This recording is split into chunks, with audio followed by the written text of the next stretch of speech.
తిరుమల లడ్డూ కల్తీ వ్యవహారంపై జగ్గంపేట నియోజకవర్గ జనసేన పార్టీ ఇన్ఛార్జ్ తుమ్మలపల్లి రమేష్ స్పందించారు.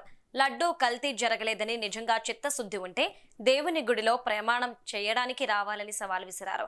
ఇప్పటివరకు భక్తుల మనోభావాలను దెబ్బతీయడం చాలదన్నట్లుగా ఇచ్చిన నివేదికలో ఏమీ లేదని చెప్పడం సరికాదన్నారు.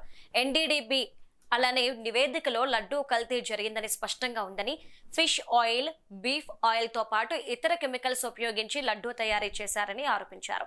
దొంగే దొంగ అని అరిచినట్టుగా వైసీపీ వైఖరి ఉందని వ్యంగ్యంగా వ్యాఖ్యానించారు.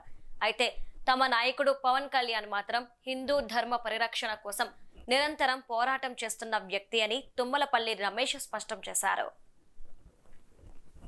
10-15 రోజులుగా వైసీపీ వాళ్ళు మా ఎన్డీఏ గవర్నమెంట్ మీద, మా నాయకులు జనసేన అధ్యక్షులు ఈ రాష్ట్ర ఉప ముఖ్యమంత్రి పవన్ కళ్యాణ్ గారి మీద, అలాగే మన రాష్ట్ర ముఖ్యమంత్రి చంద్రబాబు నాయుడు గారి మీద, అందరి మీద కూడా వీళ్ళు నోటుకొచ్చిన విధంగా మాట్లాడడం జరుగుతుంది.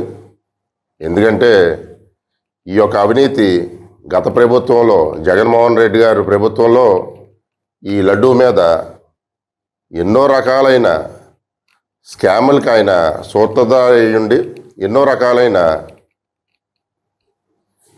తిరుపతి వెంకన్న అంటే ఈరోజు తిరుపతి వెంకటేశ్వర స్వామి అంటే మన ప్రపంచంలోనే అతి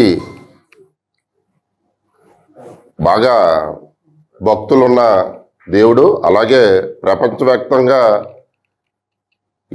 మన హిందూ ధర్మంలో, హిందూ సనాతన ధర్మంలో కూడా హిందువులకి అత్యంత పొద్దున్న లెగితే దండం పెట్టుకుని దేవుడి మీద ఈ లడ్డు ఒక ఉదాంతాన్ని